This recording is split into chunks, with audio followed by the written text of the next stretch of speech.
Did you see the pair that got hauled into time? Aye, it's a dangerous world out there.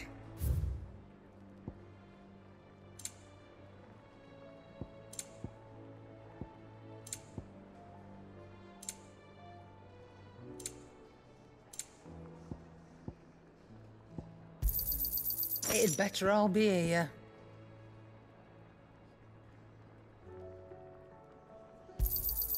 You're rubbing me blind, you know. Finished, are you?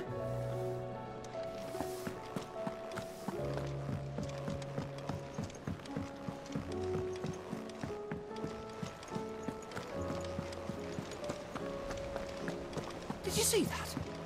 Tell me you saw that. What are you making them skies then? Otto, how fares the realm? The realm? Oh, she's just fine. As long as you look past the fat storms out mother crystals and her skies are a roiling cesspit. And Gav? He's with your uncle in the Free Cities, helping Mid with her project. Sent an owl their way the moment the winds turned foul. Still waiting on a reply, though. Do you have any good news? Well, that depends on your definition of good. All right, fine.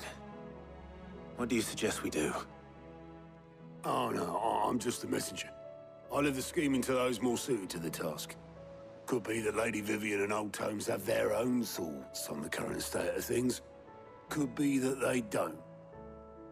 It certainly can't hurt to ask. I suppose not.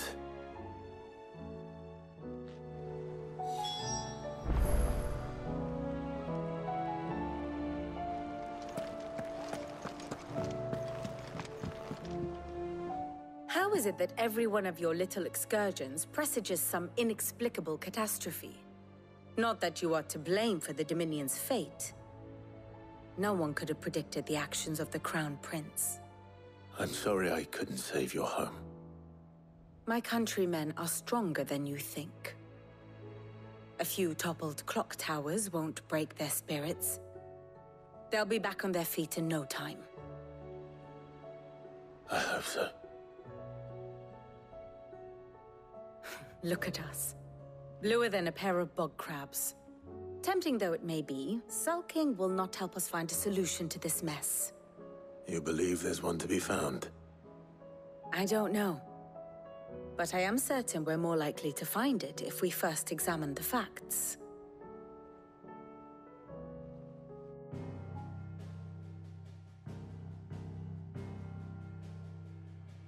Beneath these darkened skies, fear and confusion reign over Valisthea. Oh, the lands around the fallen mother crystals had already begun to wilt for want of ether. But not like this. Crystals that filled wells and fueled furnaces, now nothing but pretty shards of rock. And those that hang from the people's necks cast nary a glimmer of light to keep the dark at bay. It is only a matter of time before the common folk convince themselves that the end of days is upon us. Yet I fear a swift end is more than we can hope for. While most of the world thirsts for ether, the remainder drowns in it, spawning Akashic in droves. And amidst the hordes of mindless beasts, with magics as like to fail as function, even the strongest nation would falter. Rosaria and the Iron Kingdom teeter on the brink of collapse, while the tragedy in Twinside has all but paralyzed the Holy Empire. Dhalmekia fares little better. Rumor has it the ministers fled the capital after the fall of Drake's Fang, leaving their beloved republic to crumble. Waloed, meanwhile, moves in earnest. The Einherjar has been sighted off Storm. The world, in short, is in chaos. It would seem our civilization was nothing but a castle of sand, to be washed away at the whim of the waves.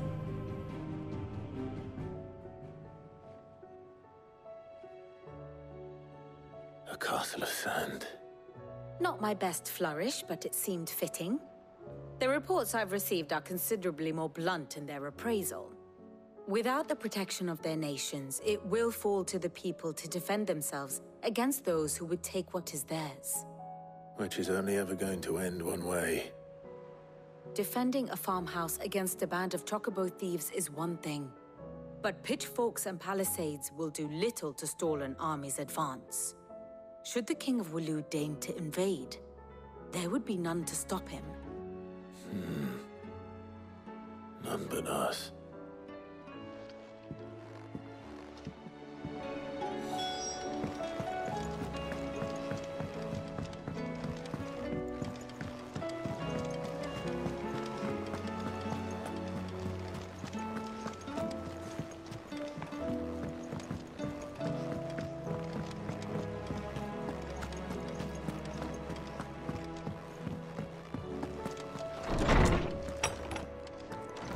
There's a storm coming soon.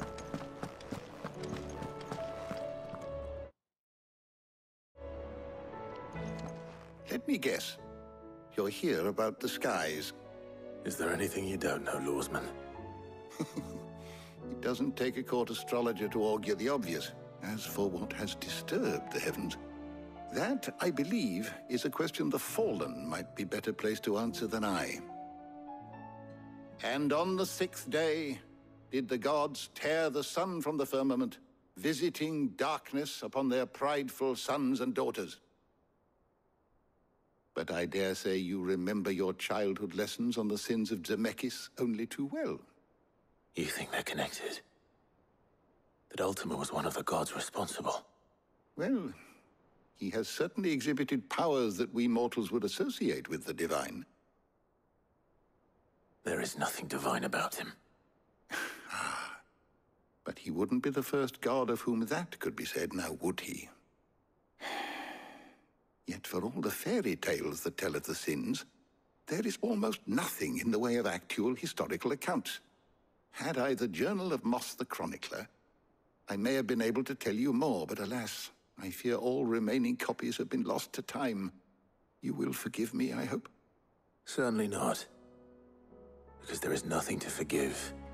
Even without this journal, you've provided us ample wisdom. And we will always be grateful for it. Perhaps Otto will be more inclined to share his thoughts when he hears what the others had to say.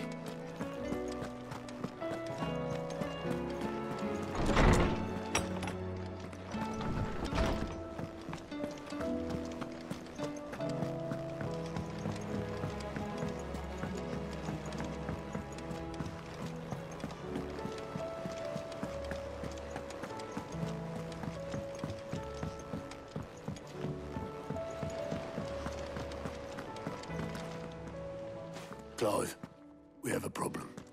Only one. That would be a first. It would. Actually, there are 3. We had as many owls arrive while you were at the shelves. Martha's got a Akashic out her gates, and talk of monsters roaming the hills outside of Northreach has put the wind up Isabel and her lot. And don't forget Dalimil. Lubor says the village was raided by bandits. When it rains... It fucking pours. The curse breakers are spread thin, taking stock of the damage in the Dominion. And even if I could get word to all of them, I doubt they get here in time to make any real difference. Which means there's only two people who can. Jill and I. Let them know we're on our way.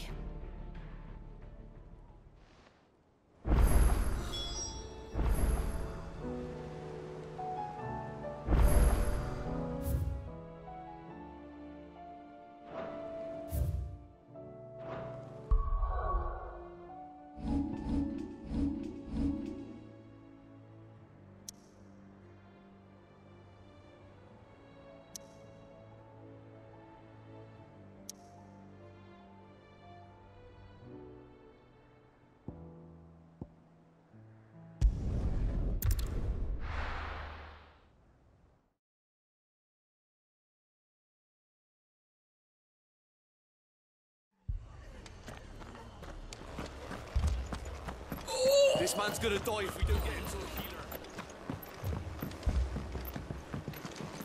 healer. Martha. It's good to see you. And you, Clive. Jill? Otto said you'd been attacked by a Akashic. What exactly happened here? Those skies are what happened. Not long after they fell dark, we had our first visit. There were hundreds of them. Tried to storm the hill. Only a handful made it up here, but that was more than enough. The rest are still down there now. And while we have a few willing fighters holding them back, they're sorely outnumbered. What do you think, Clive? That we join the fight? I thought you'd never offer. Now, where I need you is the Fallen Gate. That's where the fighting is fiercest. Let the men know you've come to help. Something tells me they'll be pleased to see you. We're on our way.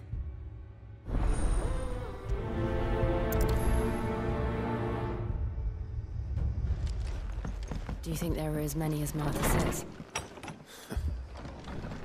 More.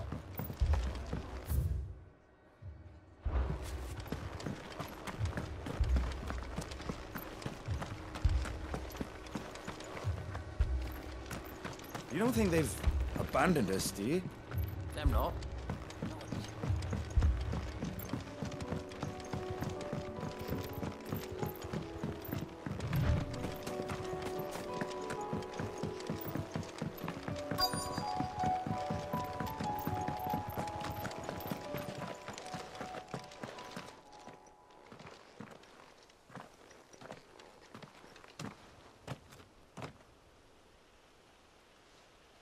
Clive, wounded.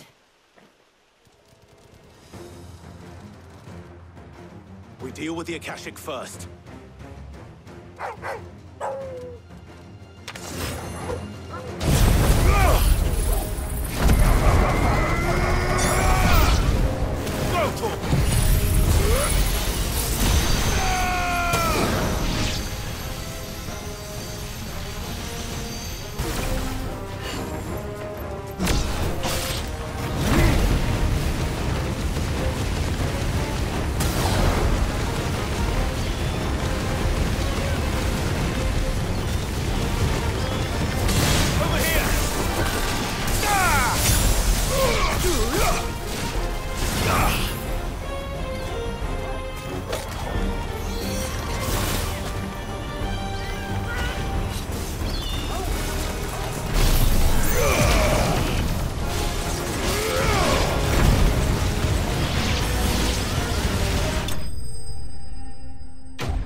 These men don't have the look of hired swords.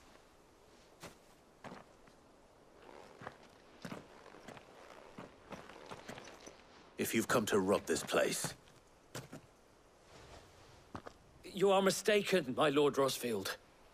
We're here by Madame Martha's leave. How do you know my name? Forgive me, my lord. There wasn't time for introductions. We're with the Guardians of the Flame. Wade's men? But how did you come to be here? Where is your commander? Sir Wade left earlier with a scouting party to find out where the Akashic were coming from. Did he? Take your wounded back to the inn. Martha will see you're looked after. We'll join you anon.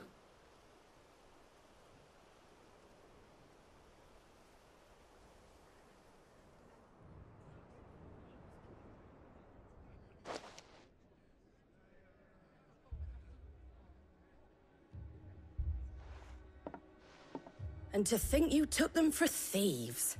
A fine reward for holding off the horde, that is. When did Wade and his men arrive?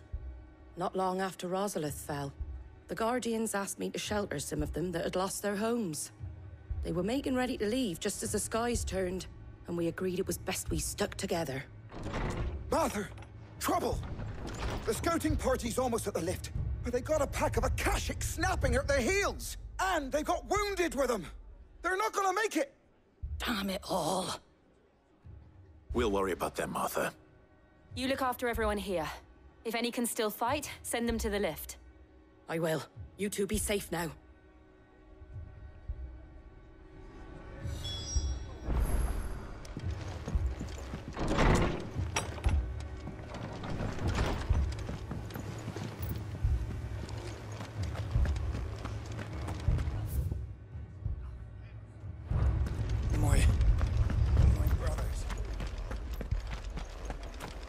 Mad dogs. A lot of them.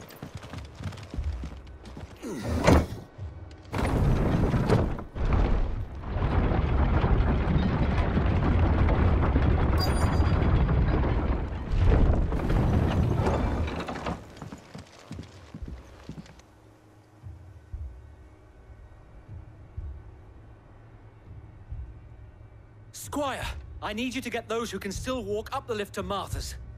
But what about... I didn't ask, Oscar. Sir. Sir Wade. Lord Rossfield. If you aren't a sight for sore eyes. Martha seemed to think you might need some help. And by the looks of it... We thought we could sneak by them. But we didn't know there would be so many. How could we have?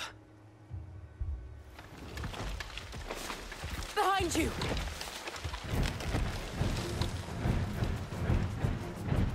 Damn it! We need to get the injured to safety. Do you think we can hold them off? We can certainly try. Are you with us, Sir Wade? Always. Then let's do our duty.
Is anyone hurt?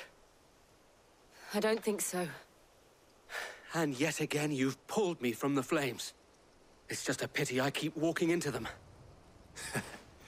You've never been one to shy away from danger, Sir Wade. Like any shield worthy of the name. I see you're all in one piece. Martha! Is something wrong? The lookout saw smoke coming from down Eastpool way. Too thick to be a hearth. A second horde. Feel like finishing the job? Always. Jill and I will make for Eastpool. You'll need to move the injured without us. Don't you worry about them. The moment my men are safe, I'll follow. Good luck.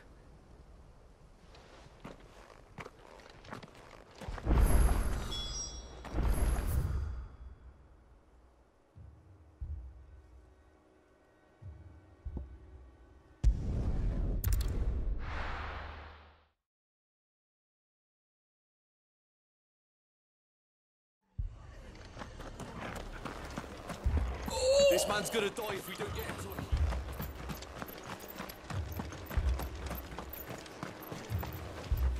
How do?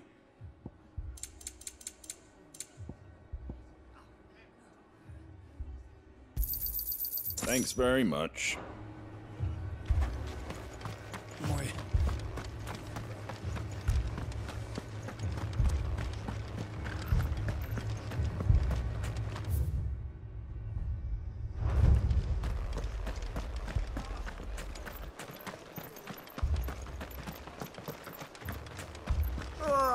Just patch me up as quick.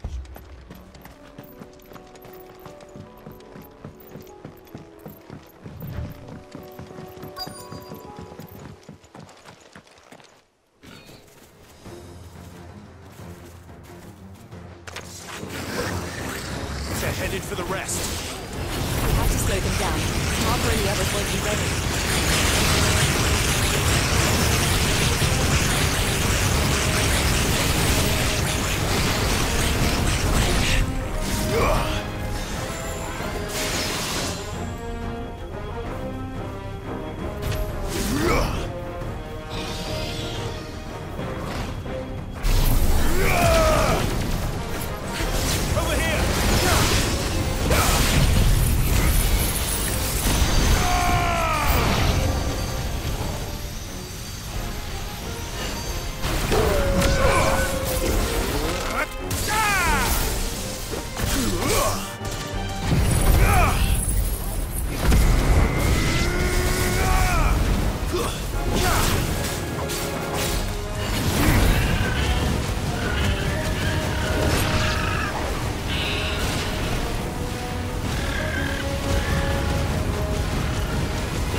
Something's coming.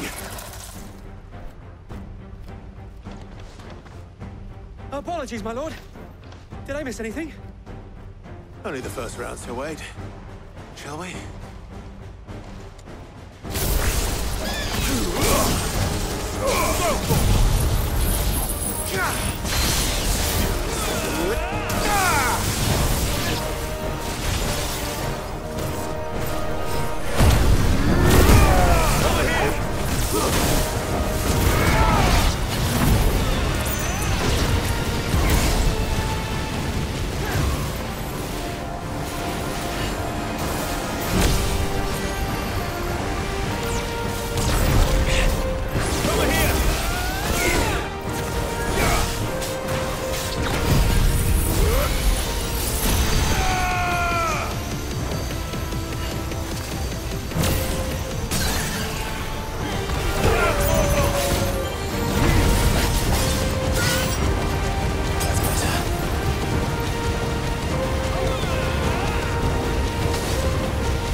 Do you see any more? No. I think that was the last of them. But it won't be long before the next lot arrive. Then we make for Martha's while we can.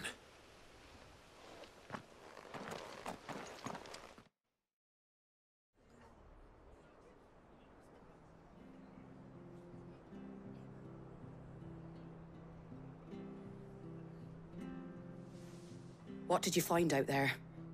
The same as Sir Wade. Scores of Akashic. Well, wherever they came from, they're gone now. Our lookouts say the lowlands are clear. Hopefully we'll have enough time to lick our wounds. How many of your men were injured?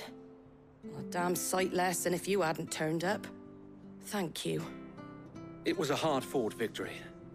But as long as the skies remain dark, I fear the Akashic's numbers are only going to rise. It's not a matter of if the Horde will be back, but when. And whether that's sooner or later, we'll need to be ready. The inn here affords a good view of the land, and is easily defendable. I'd like to make this one of our outposts. What do you say, Martha? You'd have more men to guard the rest. Well, when you put it like that, of course they can stay.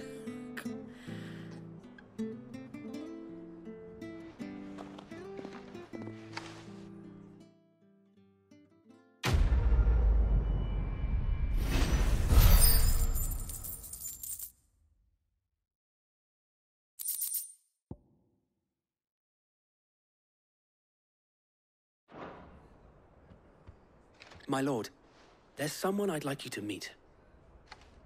Oscar, over here.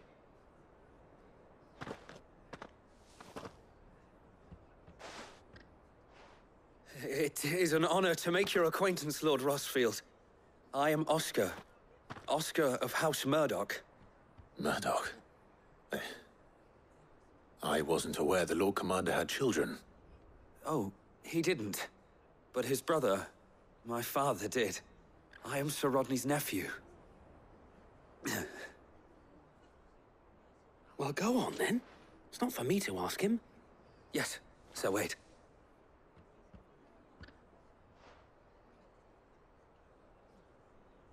If it please you, my Lord Marquis, might you take me as your squire? I would learn the duties of a shield from the finest. I'm sorry to disappoint you, Oscar, but I'm a shield no longer. Nor was I ever the finest. And spending time in the company of an outlaw hardly seems a fitting education for one aspiring to take his oaths. My Aunt Hannah once told me that a man is not defined by his title, but what he does in its name. You have accomplished much since taking on the mantle of Cid, winning no little honor in so doing. And I would sooner serve under an honorable outlaw than an unworthy shield. Not that Sir Wade and the other Guardians are... I mean to say that, they're... It's all right. We know what you mean. There is only so much the boy can learn from me, my lord. But a squire... Would that really be so bad? You were a squire once. And I'm certain Sir Rodney would approve.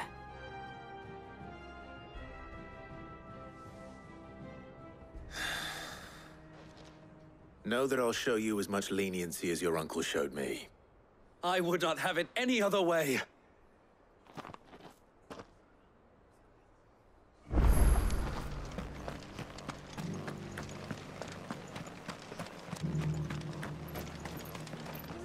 What are you after?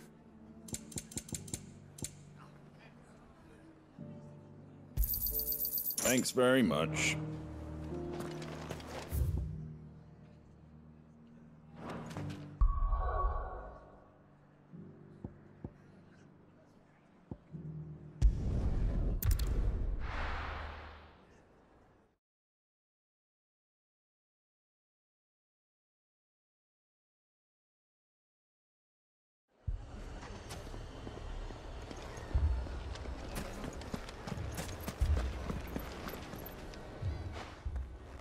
Cid! Your new companion appears much more formidable than your uncle. Should I be worried? You haven't been introduced. Jill. Clive has told me much about you. All lies, I'm sure. Your Stolas said that Dalamil has a bandit problem. Indeed. Although, you're a little late. They left with our food and guild days ago. Any idea where they went? The desert's a big place. Your guess is as good as mine. But the fact is, I have more immediate concerns. What did you say to me? What did you say? Ah, as if by magic. Let's just say we've yet to reach a consensus about how to solve Dalamil's little problem. And at this rate, it won't be the actions of the bandits which prove to be our undoing. It will be our own. Now, I've tried reasoning with the dissenting parties, but even the Desert Hare has limits. Perhaps we could talk to them. What makes you think they'll listen to us? What makes you think they won't? She makes a fair point, Sid. And you won't have wasted much of your precious time if you fail. They're just across the courtyard.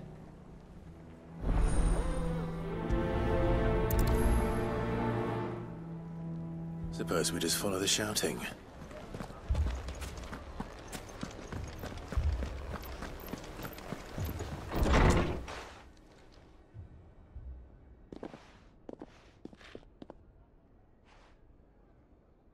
You wouldn't talk like that if it had been your men whose throats were slit. Blood for blood, it's the only way. We hire mercenaries and have them mount the bandits' heads on our walls as a lesson to the rest. And what happens when those mercenaries are slaughtered like your men? Are you going to hire more? We're better off using that coin to buy food and supplies. If we hire mercenaries, the only thing we're buying is the bandits' ire. And you cannot fill empty bellies with that. Do you hear me? But what happens when they come back? Maybe it'll be your throat that's slit. That's enough. Both of you. Any more of this and I'll throw you out myself. Come back when you're ready to talk like adults.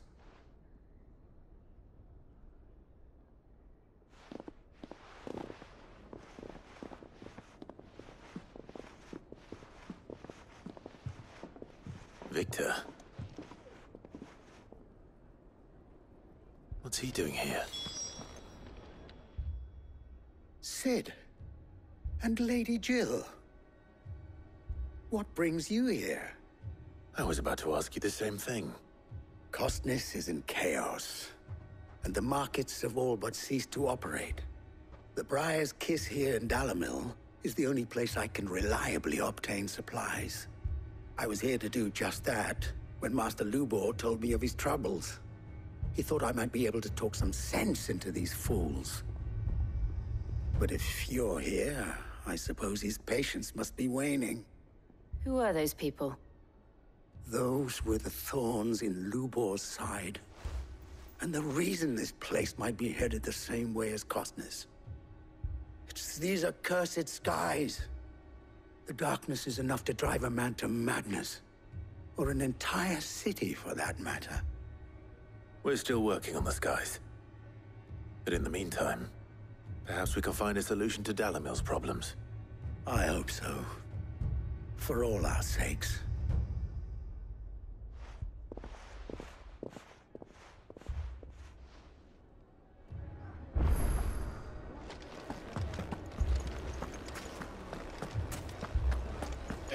Fucking So, you see my predicament?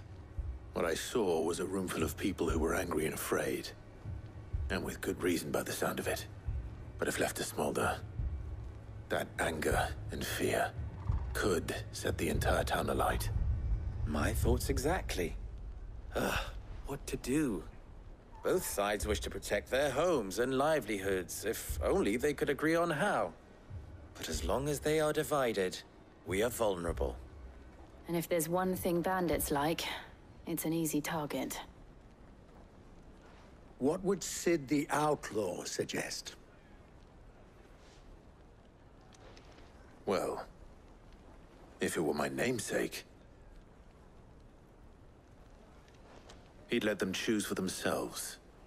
and be on hand to pick up the pieces when it all went wrong. That sounds like a recipe for disaster. A recipe for disaster is precisely what it is. But perhaps that realization would be enough to make them question the ingredients. While it's plain neither Conrad nor Natalie will countenance the other's proposal, it may still be possible to make them doubt their own. Before presenting them with a third option. And that would be? To pool our resources and save the city ourselves. Why fight each other? When all that fear and anger can be directed at the bandits. It appears we have a plan of action. Victor, pay Conrad a visit. See if you can't convince him of his folly. I'll speak with Natalie. As you wish. Your faces are not well known in this town. That may prove useful. Don't worry, Victor and I will do most of the talking. You need only play along. Play along? What he means to say is yes.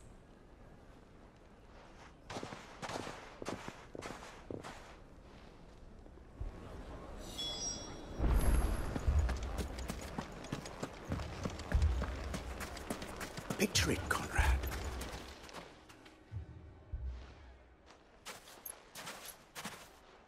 Ah, here she is. The Lady of the Spear herself. Conrad, may I introduce you to Jane, commander of the Red Wings, the oldest mercenary guild in the Free Cities. A pleasure, my lady. The pleasure is all mine. As I told you, I summoned the commander here from Canver to inquire about a contract. Victor says you told him no. That there aren't any men left to hire. Is that true? True as the crystals cracked. Nobles came and claimed every last one worth his salt. And not just from us Red Wings. You know of the 7 high houses. There must be 2 score swords assigned each one. Granted, we have a few boys left. If it's boys you're looking for.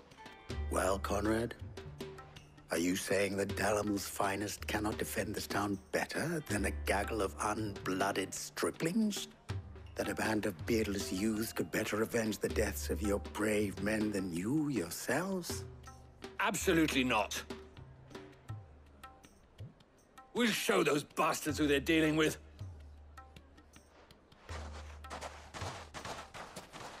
I can't believe that actually worked. Conrad's not what you call the brightest candle in the crypt. And there's a reason why I had you do the talking and not Sid. Well played, my lady.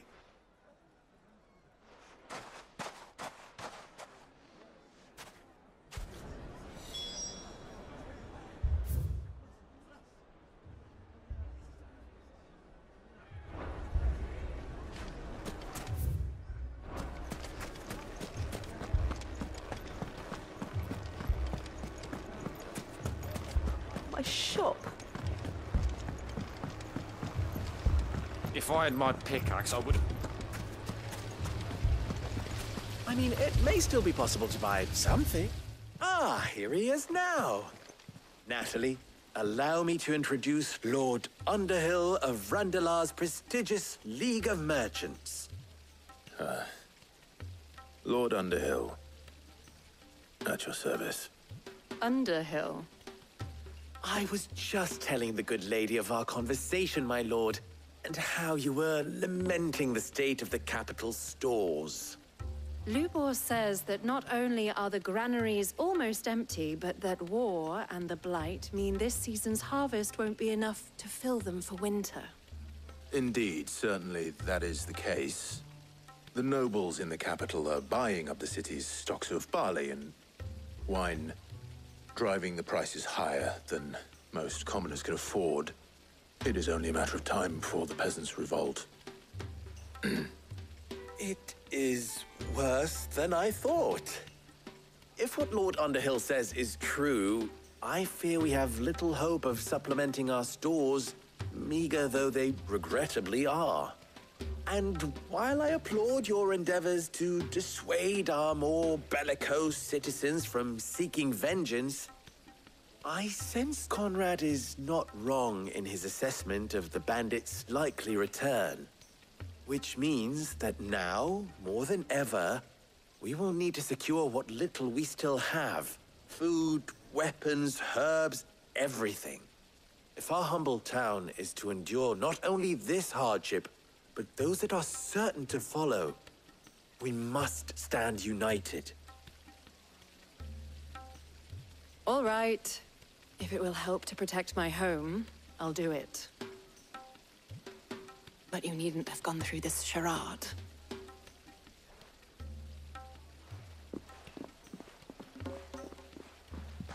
Thank you, Clive. Your performance was nothing if not workmanlike. She saw right through it. I didn't say it was good, merely that it produced the desired effect. Now, my scouts should be returning shortly. Meet me back at the Briar's Kiss, and we shall see what we face.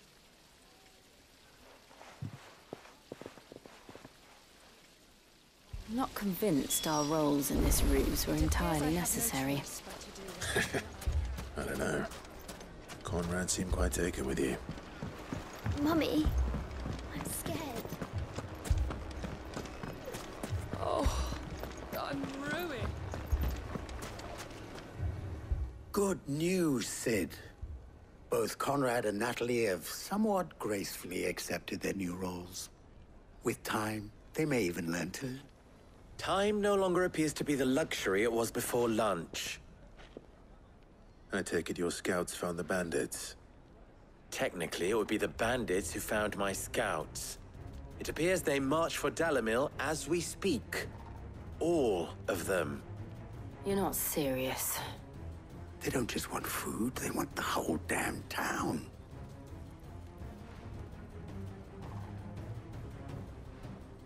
I have a favor to ask.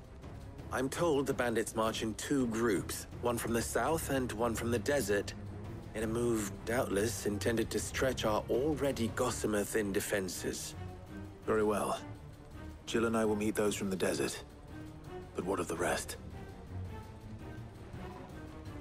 The rest, my friend, the city shall fight. Together. The stakes, I concede, are high. But if this does not unite Dalimil, nothing will. That is a lot of faith to put into those who had their hands around each other's throats but a moment ago.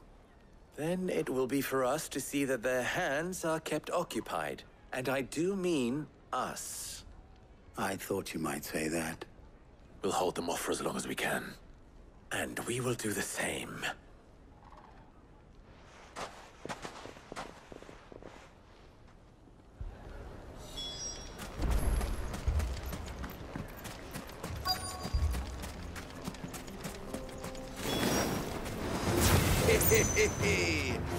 The women folk have come to welcome us. I'll take that one. It's all yours.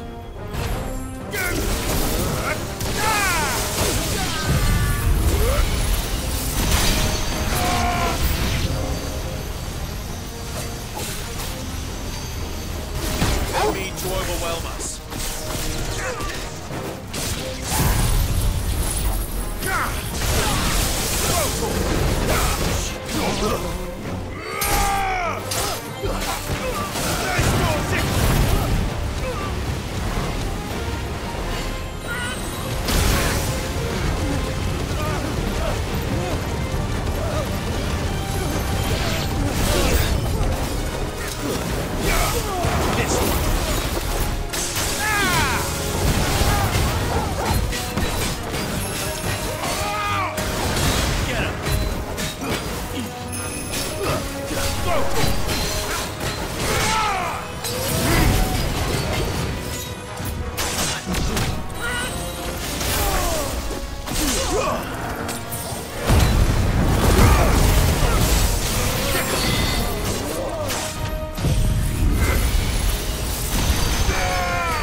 The townspeople.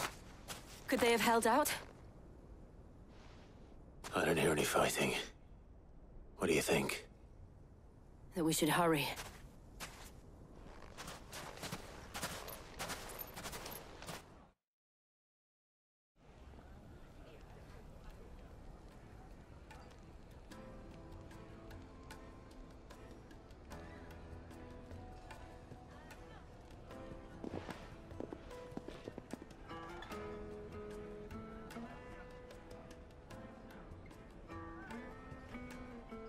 Natalie, I owe you an apology.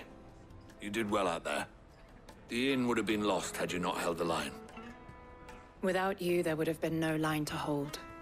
You saved us, Conrad. You saved Dalimil. We all saved Dalimil.